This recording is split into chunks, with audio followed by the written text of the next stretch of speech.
وبما أني قادري أقول أدرك عبدك جيلاني أدرك عبدك جيلاني.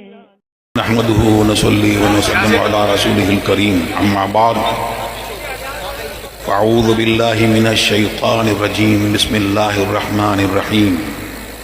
يا أيها الذين آمنوا اتقوا الله وكونوا مع الصادقين. صدق الله العلي العظيم وبلغنا رسوله النبي الأمين الكريم ونحن على ذلك لمن الشاهدين والشاكرين والحمد لله رب العالمين.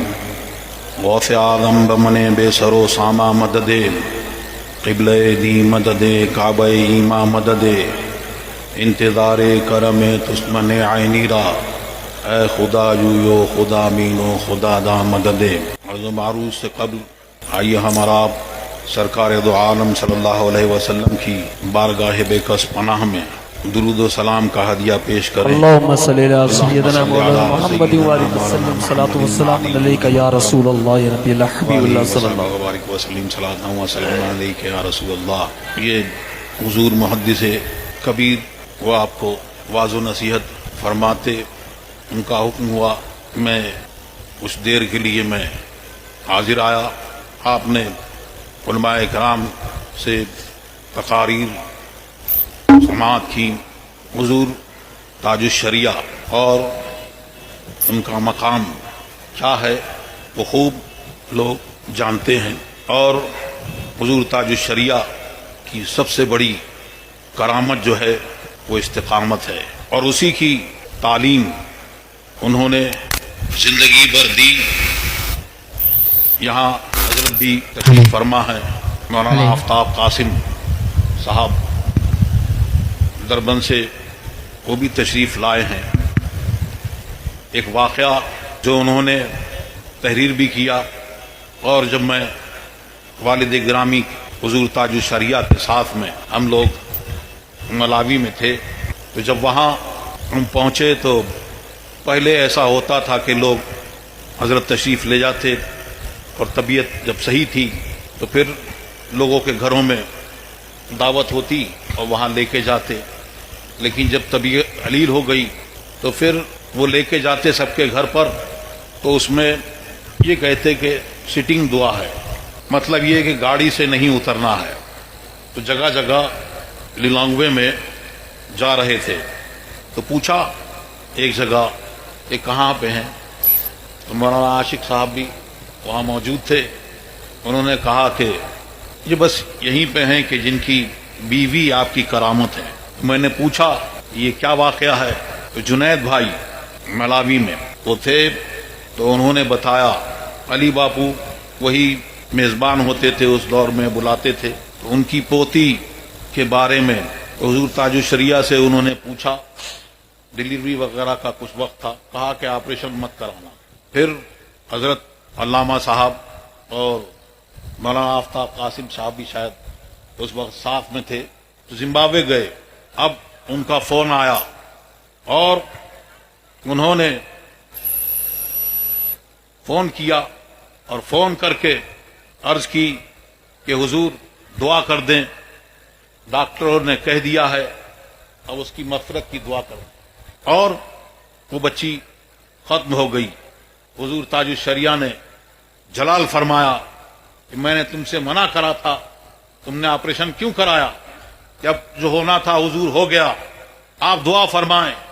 حضور تاج الشریعہ نے فرمایا کہ وہ ڈاکٹر جھوٹا ہے، کیا بات ہے، واہ، میں زندہ دعا باد. کرتا ہوں وہ ٹھیک ہو جائے گی. انہوں نے کہا حضرت ایسے ہی کچھ فرما رہے ہیں. اور پھر دعا کری تو حضور تاج الشریعہ جنہوں نے دیکھا ہے وہ زور سے دعا نہیں کرتے تھے، دلی دل میں. اور حضور محدث کبیر سے فرمایا کہ آپ بھی دعا کریں، آپ آمین کہیں. تو وہ دعا کرتے رہے دل میں. کیا دعا کر رہے ہیں؟ حضور محدث کبیر آمین آمین وہاں فرما رہے ہیں. اور وہ مولانا آفتاب قاسم فرماتے ہیں کہ اب ٹنل میں جانے کو ہوئے، ایرو برج میں، جہاز میں، تو حضور تاج الشریعہ نے فرمایا کہ مجھے نماز پڑھنی ہے، نماز پڑھنی ہے۔ انہوں نے سوچا اب اس وقت کون سی نماز، تو ٹنل میں ہی وہ لگایا ایرو برج میں، وہاں پہ 2 رکعت نماز پڑھی اور پھر اطمینان سے مسکراتے ہوئے جہاز میں داخل ہو گئے۔ اور ادھر وہ دعا کرتے رہے، اور وہ بچی جو تھی اس کے پیر گرم ہونا شروع ہوئے، آہا واہ واہ، اور آج وہ بچوں کے ساتھ میں الحمدللہ وہاں پر باحیات ہیں۔ سبحان اللہ سبحان اللہ، ماشاء اللہ۔ اور ایسے بہت سے واقعات وہی ملاوی میں 1995 میں، تو وہ کمیونٹی میں ایسا ہوتا ہے کہ بلاتے تھے اور وہاں حضرت جاتے تھے، تو وہ مسجد میں جو شہر میں مسجد تھی ان کے قریب میں تھی، وہاں پر حضرت کو لے کے نہیں جاتے تھے کیونکہ اس میں سب گھال میل تھا، کمیٹی میں بھی سب لوگ تھے۔ تو انہوں نے دعوت دلوائی، میں بھی اس وقت وہاں ساتھ میں تھا، تو دعوت دلوائی، اور دعوت دلوائی کالوں کی مسجد کی، اور ہم لوگ وہاں گئے اور جمعہ وہاں کالوں کی مسجد میں ادا کیا۔ اب وہاں سے دوپہر میں آئے اور حضور تاج الشریعہ آرام کے لیے چلے گئے، تو وہاں پہ ایک مرید حضور تاج الشریعہ کے اسلم مرزا، وہ تعویذ لے لیتے تھے برکت کے لیے کہ میں برکت کے لیے تعویذ لے لوں حضرت، اور میں جب آپ بیدار ہوں گے تب میں آپ کو دے دوں گا۔ پھر عصر کے قریب میں جب عصر کا وقت ہوا تو پھر حضور تاج الشریعہ کو بیدار کرنے کے لیے گئے۔ پھر کچھ دیر بعد وہ میرے پاس آئے اور مجھ سے بولے بتاؤ اجر رضا ہم لوگوں نے نماز کہاں پڑھی؟ میں نے کہا کہ وہیں ابھی تو کالوں کی مسجد میں گئے تھے، وہاں پہ جا کے ہم نے نماز ادا کی۔ بولے ابھی ایک شخص کا فون آ رہا ہے اور وہ مجھ سے کہہ رہا ہے کہ تم حضور تاج الشریعہ کے قریب ہم کو رکھنا نہیں چاہتے، تم کہہ رہے ہو کہ وہاں پڑھائی ہے، حضور تاج الشریعہ نے اس مسجد میں آ کے وہ نماز پڑھائی ہے، اس امام کو ہٹایا ہے اور خود نماز پڑھائی ہے۔ سبحان اللہ۔ انہوں نے پوچھا کہ کیا ایسا ہو سکتا ہے؟ انہوں نے کہا ہو سکتا ہے۔ اس کا پھر معاملہ ایسا ہوا کہ وہ چھپا ہوا تھا، اس کا وہابیت چھپی ہوئی تھی، وہ کھلی، اور تاج الشریعہ نے وہ لکھوایا اور ان سب کی تکفیر کرائی۔ تو دیوبندیوں کو جب پتہ چلا تو انہوں نے کہا کہ تم ہماری طرف آتا ہے تو ہماری جیسی کہتا ہے، ان کے پاس جاتا ہے تو ان کی جیسی کہتا ہے، اور پھر اس کو نکال دیا۔ آج الحمدللہ وہ مسجد سنیوں کے ہاتھ میں۔ سبحان اللہ سبحان اللہ، زندہ آباد زندہ آباد۔ سبحان اللہ سبحان اللہ۔ اور ان کے کون کون سے واقعات بیان کیے جائیں۔ جب دمشق تشریف لے گئے تو وہاں کے ایک شیخ مفتی دمشق آپ کی بارگاہ میں آئے اور 2 زانو بیٹھے، اور پھر جب آپ نے اپنا قصیدہ ان کو سنایا، اللہ اللہ اللہ مالی رب اللہ، تو جب مقطع پہ پہنچے اور کہا ہاذا اختر ادناکم، جب یہ کہا تو انہوں نے کہا اخترنا سیدنا و ابن سیدنا، یہ ہمارے اختر ہیں، یہ ہمارے سردار ہیں۔ سبحان اللہ سبحان اللہ سبحان اللہ۔ تو جو وقت کے سردار ہیں وہ ان کو اپنا سردار تسلیم کر رہے ہیں۔ سبحان اللہ سبحان اللہ۔ شیخ موسیٰ کاظم کی اولاد میں سے شیخ صبا ڈھونڈتے ہوئے دمشق میں، ان کو دعوت نہیں تھی، ڈھونڈتے ہوئے دمشق میں اس جگہ پہنچے تو ان سے پوچھا کہ آپ، ان کو دعوت نہیں تھی، پہلے وہ ناراض ہوئے کہ مجھ کو دعوت نہیں دی گئی، مجھے بتایا نہیں گیا کہ آپ یہاں پر موجود ہیں، اس کی خبر نہیں ہے۔ وہ تو عراق کے تھے، تو آئے تو آپ کیسے آئے؟ بولے میں یہاں تو ایئرپورٹ کے قریب ہے، یہ سنسان علاقہ ہے، یہاں اندھیرا رہتا ہے، لیکن میں آسمان سے ایک نور کی بارش دیکھتا ہوا آیا، تو جہاں تاج الشریعہ قدم رکھ دیں وہاں پہ شیخ صبا کو نور کی برسات نظر آئے۔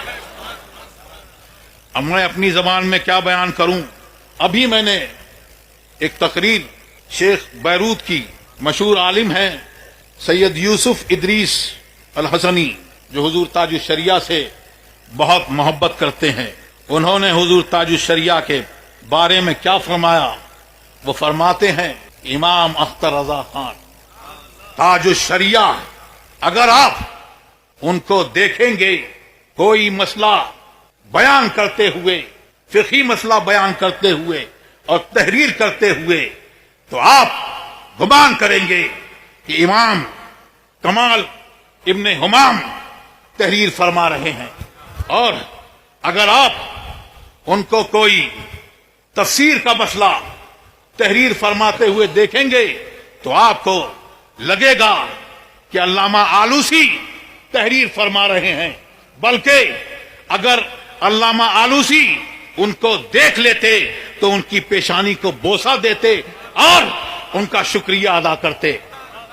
اگر آپ اصول میں کوئی مسئلہ حضور تاج الشریعہ کو بیان کرتے ہوئے، تحریر کرتے ہوئے دیکھیں گے، اگر آپ نے ایسا دیکھ لیا تو آپ ان کو تفتازانی یقین کر لیں گے.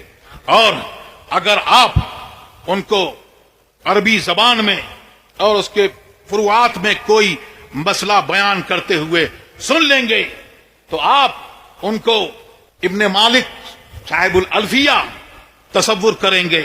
ایسے ہی انہوں نے تمام علماء کرام کے بیان کیے اور انہوں نے فرمایا یہ جو میں نے بیان کیا ہے یہ بہت تھوڑا ہے، اس سمندر کا قطرہ ہے، وہ تو بہت وسیع ہے ان مسائل کے بارے میں جو انہوں نے تحریر کیے، تالیف کیے، اس میں ان کو بہت گہرائی ہے، بہت وسعت ہے.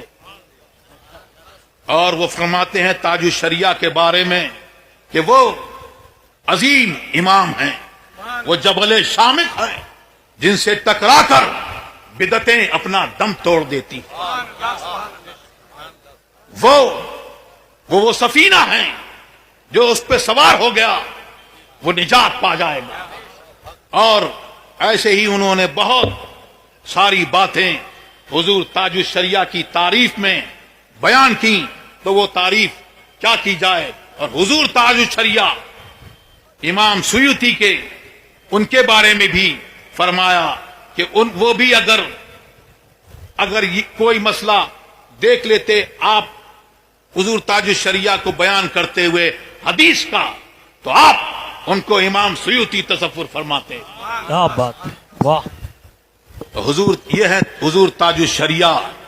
اور حضور تاج الشریعہ نے ہمیں اور آپ کو جو تعلیم دی بہت آسان زبان میں، آپ کو اپنی نظم میں، نعتوں میں جو بتایا اور زندگی جینے کا فلسفہ بتایا، تو ایک جگہ بتایا اور فرمایا مسلک اعلی حضرت کہ قائم رہو اور جہاں میں عام پیغام شہ احمد رضا کر دیں، پلٹ کر پیچھے دیکھیں.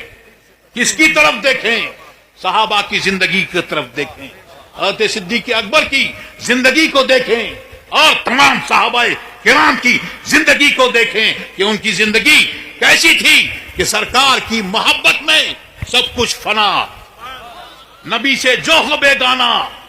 ان کی اولاد، اگر ان کے باپ نے، کسی والد نے اگر اس حضور سرکار دو عالم صلی اللہ علیہ وسلم کی شان میں توہین کی تو اس کو کیفر کردار تک پہنچا دیا. حضرت صدیق اکبر رضی اللہ تعالی عنہ نے ایک جنگ میں اپنے بیٹے کو للکارا کہ آج آجا آمنے سامنے، آج فیصلہ ہو جائے گا. سرکار نے بنا فرما دیا. اور ایسے ہی حضرت علی کرم اللہ وجہ الکریم، حضرت حمزہ نے ربیہ کے لڑکوں جو قرابت دار تھے اسی گستاخی کے سبب کیفر کردار تک پہنچا دیا. تو انہوں نے عملی طور پر یہ بتایا. اور صدیق اکبر نے غار میں اپنی جان آپ کے اوپر نچھاور کر دی. اعلی حضرت نے فرمایا ہاں تو نے انہیں جان، انہیں پھیر دی نماز، پر وہ تو کر چکے تھے جو کرنی بشر کی ہے. تو انہوں نے عملی طور پر بتایا. تو یہ ہماری زندگی اس طور پر ہونا چاہیے. امر یہ ہمارے لیے یہ نمونہ ہے اور یہ ایک اعلان بھی ہے، ایک نعرہ بھی ہے. وہ جو آج گستاخیاں کر رہے ہیں ان کو بتانے کے لیے کہ سنو، زندگی یہ نہیں ہے کسی کے واہ لیے، واہ واہ واہ، زندگی ہے کیا بات ہے، نبی کی، نبی کے لیے۔ سبحان اللہ۔ سن لو مسلمان، اگر اس کے دل میں سرکار کی محبت نہیں تو وہ مسلمان نہیں۔ تو اے اللہ ہمارے سرکار کی محبت کو ہمارے دلوں میں اور بھر دے۔ آمین آمین۔ اور جو یہ گستاخیاں کر رہے ہیں، ہماری مانگ ہے کہ ان کو کیفر کردار تک پہنچایا جائے، جیلوں کے اندر بند کرا جائے۔ اور یہ تنزل ہم یہ مانگ کرتے ہیں، ہمارا قانون کچھ اور ہے۔ واہ، زندگی یہ نہیں ہے کسی کے لیے، زندگی ہے نبی کی، نبی کے لیے۔ کیا بات، اور بتاتے ہیں نا سمجھ مرتے ہیں، سمجھدار کون ہے؟ جو نبی کی عظمت پر جان دے، قربان ہو۔ اعلی حضرت فرماتے ہیں کروں تیرے نام پر جہاں فدا، نہ بس ایک جہاں دو جہاں فدا، دو جہاں سے بھی نہیں جی بھرا، کروں کیا کروڑوں جہاں نہیں۔ تو یہ سب جان لیں